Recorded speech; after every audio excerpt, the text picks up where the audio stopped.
শুভ সকাল তোমাদের মায়াদি। তো দেখো আমি আড়তের থেকে কি মাছ নিয়ে এসেছি। তো দেখো এগুলো চন্দন ইলিশ।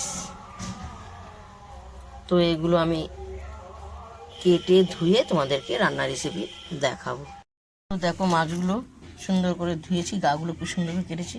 স্বাদ মতো নুন আর হলুদ দিয়ে আমি ভালো করে মাখবো। তো দেখো আমার তেলটা গরম হয়ে গেছে, আমি মাছগুলো এক এক করে ছাড়বো। মাছগুলো কাটা হতে পারে, খুব সুন্দর খেতে, মুখে লেগে থাকে। তো দেখো খুব সুন্দর ভাজা হচ্ছে,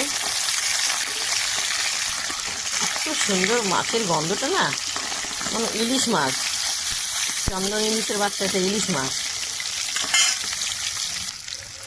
তো আমি এক এক করে তুলবো মাছগুলো। এটা তোমরা গরম ভাতে খেতে পারো, ডাল দিয়ে খেতে খুব সুন্দর লাগবে।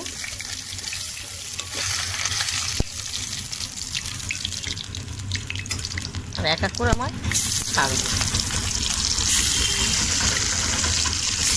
ডিম আলু দেবো,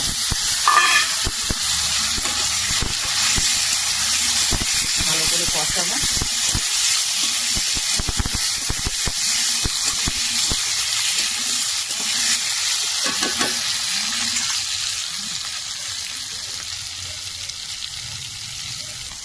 তো দেখো শিম আলু ভাজা ভাজা হয়ে গেছে। স্বাদ মতন লঙ্কা, কাঁচা লঙ্কা, আদা, জিরে, হলুদ, নুন দেওয়া হলো।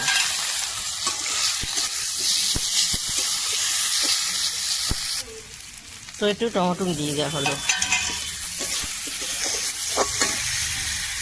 দিয়ে পরিমাণ মতো একটু জল দিয়ে দিলাম।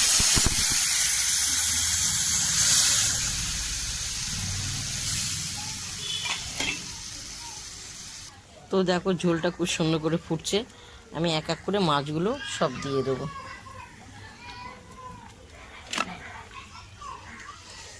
ঢেলে দেবো। খুব সুন্দর গন্ধটা বেরোচ্ছে, ফুটবে। তো একটু ধনে পাতা ছিটিয়ে দেওয়া হলো, আর একটু ঝোলটা টানবে। তো আমার তরকারিটা হয়ে গেছে। প্রথম থেকে লাস্ট তোমাদেরকে চন্দন ইলিশ শিম দিয়ে আলু দিয়ে রান্নার রেসিপিটা দেখিয়েছি। তোমাদের যদি ভালো লাগে আমাকে লাইক দিও, শেয়ার করো, কমেন্ট করে জানাবে। তো এইভাবে তোমরা রান্না করে খাবে, খুব সুন্দর লাগবে খেতে।